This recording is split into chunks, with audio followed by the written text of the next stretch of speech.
피로 맺어진 관계, 그러니까 혈맹이라고 부르는 이 북한과 중국 간의 관계에 확실한 이상 징후가 포착됐습니다. 특히 중국이 북한을 대하는 태도가 예전과는 사뭇 다르다는 점에서 김정을 향한 시진핑 주석의 불만이 그대로 표출되고 있는 것이 아닌가, 그런 분석들까지도 나뉩니다. 당분간 이 회복 불가능한 것으로 보이는 이 북한과 중국 간의 관계에 대해서 Y타임스가 추적해 봤습니다. 지금 시작합니다.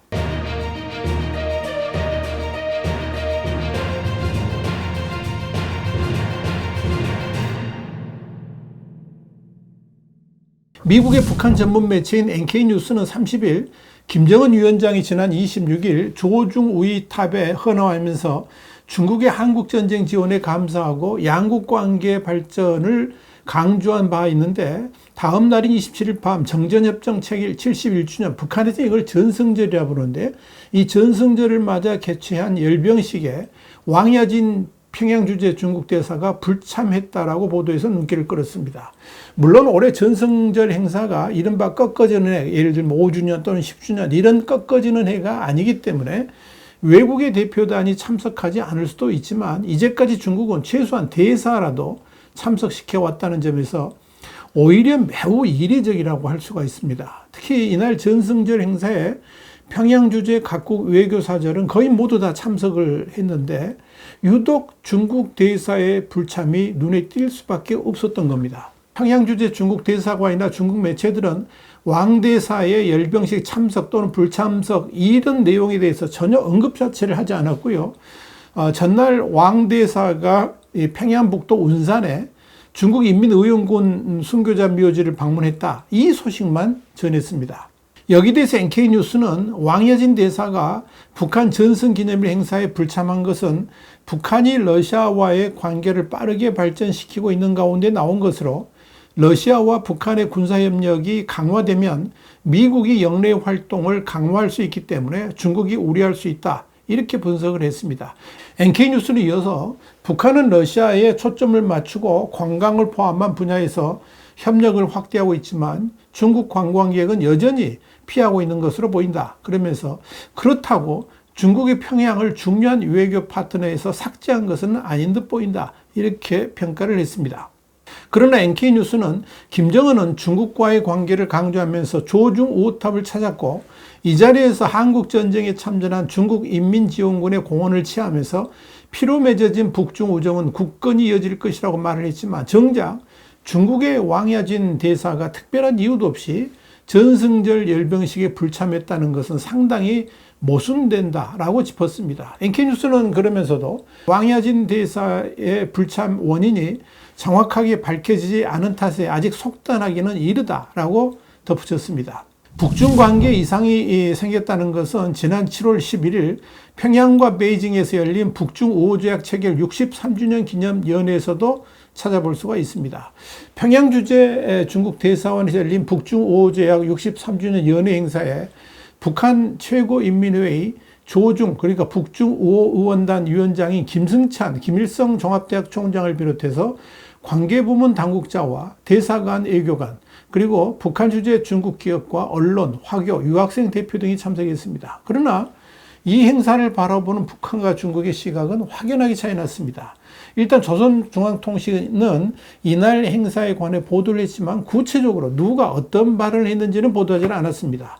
그리고 중국 신화통신은 연회 개최 사실조차를 아예 거론조차 하지 않았습니다.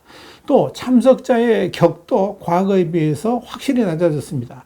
그간 중국 대사관과 북한 대사관이 우호조약 체결을 기념해 주재국에서 개최를 해왔던 연회에는 북한에서는 주로 우리의 국회격인 최고인민회의 상임위원회 부위원장이 참석을 해왔는데, 올해는 소원해진 양국 관계를 반영하듯이 최고인민회의 조중우호의원단 위원장으로 급이 낮아졌습니다. 중국 역시 조약 체결 62주년이 지난해 베이징 연회 때만 해도 국회격인 전국인민대표대회의 황칭하 상무위원회 부위원장을 보냈지만, 올해는 허핑 전국인민정치협상회 유해사위원회 주임으로 급을 낮췄습니다. 상당히 낮아진 겁니다. 그런데 눈여겨볼 것은 올해가 수교 75주년을 맞는 해로 양국은 조중우호의 해로 선포했지만 양국 관계는 오히려 예전만 못하다, 이런 분위기가 나타나고 있다는 겁니다. 특히 북한 노동당 기관지인 노동신문과 중국 공산당 기관지인 인민일보가 전날이 북중 5호 체결 63주년을 맞는 날임에도 양국 관계를 다루는 기사를 예년과는 다르게 한 건도 실지 않은 것이 이를 상징적으로 보여줍니다. 그런데 이런 북중 관계를 눈으로 보여주기로 하듯이 북중 간의 핵심 물품들의 교역량이 급감해서 주목을 끌고 있습니다. 미국의 소리 VOA는 30일 올해 상반기 북한의 대중국 쌀 수입액이 전년 동기 대비 10분의 1로 감소한 것으로 나타났다, 이렇게 보도를 했습니다. 중국 해관 총수에 따르면 올해 1월에서 6월까지 북한은 중국으로부터 571만 3천 달러, 한 79억 원어치의 쌀을 수입했습니다.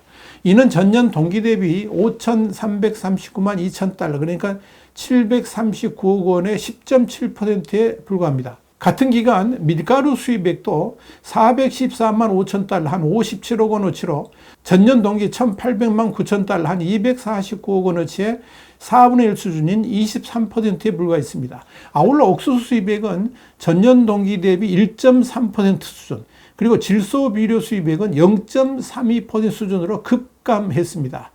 여기에 대해서 북한 농업 전문가들은 북한과 러시아의 관계 개선에 따라서 북한의 대중 쌀과 밀가루 등 곡물 수입이 감소했을 수 있다고 말했습니다. 러시아가 북한으로부터 우크라이나 전쟁에 쓸 포탄과 미사일 등을 공급받는 대가로 북한의 쌀을 대체할 수 있는 밀가루 등 곡물을 다량 지원했을 수 있다, 이런 이야기입니다. 실제로 NK뉴스는 지난 5월 러시아 세관 당국 자료를 인용해서 올해 1월부터 몇 달간 러시아의 최소 5개 지역에서 북한으로 1270톤 이상의 밀가루와 최소 1000톤의 옥수수가 수출됐다고 전한 바 있습니다. 북한의 중국산 수입 감소는 비단 쌀과 같은 곡물에만 국한되지는 않았습니다. 북한이 유엔 대북 제재에 따른 수입 금지 품목을 중국에서 들여온 규모 역시 올해 상반기 크게 줄어든 것으로 나타났습니다. VOA는 30일 또 다른 기사에서 중국은 올해 1월에서 6월 유엔 안보리가 대북 수출을 금지한 HS 코드, 그러니까 국가 간 무역에서 상품 분류를 위해서 지정한 식별번호인데요. 이 HS 코드 제품 33개 품목 38,864달러, 그러니까 한 5천만 원어치를 북한에 넘겼다라고 보도를 했습니다. 이는 작년과 비교를 했을 때 작년에는 35만 5,355달러로 10.9% 수준에 불과했습니다. 작년 하반기에는 223만 7,362달러하고 비교를 했을 때 불과 1.7%였습니다. 앞서서 유엔 안보리는 지난 2017년 결의 2397호를 통해서 처음으로 북한과 거래가 금지되는 품목에 대한 HS 코드를 명시한 바 있습니다. 이에 따라서 유엔 회원국은 철강과 철강 제품으로 분류된 HS 코드 72와 73 품목, 또 비금속으로 만든 공구와 각종 제품인 82와 83, 기계류인 84, 전자기기인 85, 철도용 이해 차량과 그 부품들인 87 품목 등을 북한에 판매할 수 없게 됐습니다. 그런데 이를 토대로 본다면 중국과 북한은 올해 상반기에도 어김없이 안보리의 금수품을 거래를 했지만 중국산 금수품 수입이 거의 50분의 1 수준으로 급감한 배경을 두고는 여러 분석이 나옵니다. 당연히 예전 같지 않은 북중 관계의 영향으로 북한이 러시아와 밀착을 할 수밖에 없었기 때문에 이런 결과가 났을 것입니다.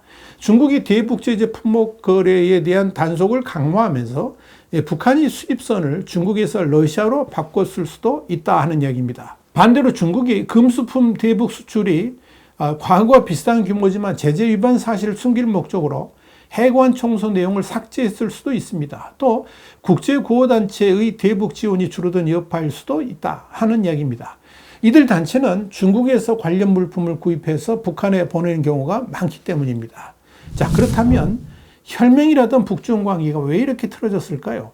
우리 신문도 자세히 분석 보도를 한 바 있습니다만은 지난 7월 9일 중국 당국이 중국에 파견된 북한 노동자 전원을 귀국시키라고 북한에 여러 차례 요구한 것으로 알려져서 눈길을 끈 바 있습니다. 이에 대해 북한 당국은 파견 노동자들을 순차 귀국시키려는 입장이지만 중국은 비자가 만료하는 노동자를 전원 귀국시키는 방안을 추진하는 것으로 알려졌습니다. 북한 노동자 해외 파견은 유엔 안보리 대북 제재 결의 2397호 위반이지만 여전히 수만 명, 많게는 10만 명 규모로 중국에 체류하고 있는 것으로 추산됩니다. 북한의 노동자 송출은 국제사회 제재로 외화 확보에 어려움을 겪고 있는 북한의 주요한 돈줄로 꼽히는 만큼 이 중국의 대규모 노동자 송환 요구는 북한에 상당한 압박이 되리라는 관측입니다. 당장 북한 김정은의 돈줄이 차단당하는 어려움을 겪을 수 있기 때문입니다. 또 중국은 최근 대북 수출 품목에 대한 세관 통제와 함께 밀수 단속도 강화하는 것으로 알려졌습니다. 그렇다면 중국과 북한 사이를 이렇게 소원하게 만든 요인은 뭘까요? 역시 가장 큰 이유는 북한과 러시아의 급속한 관계 진전입니다. 특히 그 과정에서 중국의 뜻이나 입장이 전혀 반영되지 않았다는 것이 시진핑 입장에서도 매우 불쾌했다는 겁니다. 분명한 것은 지금 당장 중국과 북한이 절연을 하게 된다면 북한이 버티기 어려워질 수 있음에도 김정은이 지나치게 러시아에 베팅함으로써 외교적 상황을 어렵게 했다는 겁니다. 그래서 중국이 북한과 적당한 거리두기에 나섰다라고 볼 수 있습니다. 그것이 중국의 국익에 도움이 되기 때문입니다. 특히 중국 경제가 매우 부정적인 상황에서 미중 갈등이나 글로벌 국가들과 관계가 악화된다면 글로벌 국가들과의 무역에서 살 길을 찾고 있는 중국에게는 치명타가 될 수도 있다는 점에서 중국이 북한과 거리두기를 하고 있다, 이렇게 보면 될 겁니다. 이런 관점에서 최근 들어서 돌연 중국이 한국과 외교적 대화를 강화하고 있고 관계 증진을 위해 애를 쓰고 있는데 이 또한 이런 배경에서 진행되는 것이다, 이렇게 볼 수 있습니다. 일단 현재 상황에서 이 북중 관계가 급진적으로 다시 회복될 가능성은 상당히 낮아 보입니다. 중요한 것은 우크라이나 전쟁이 그렇게 오래 지속되지는 않을 것으로 보인다는 점에서 전쟁 종료 후에 러시아가 북한에 대해서 특별 대우를 할 필요성을 상실하게 되면서 김정은은 외교적으로 곤혹스러운 입장에 빠질 수밖에 없고 그때를 중국은 기다리면서 김정은 길들이기에 나설 가능성도 있습니다. 따라서 김정은이 직접 선택할 수 있는 외교적 카드는 그 유효기간이 별로 길지 않다라고 보시면 될 것입니다. 와이탄도 국제정세 분석의 추복이랬습니다. 감사합니다.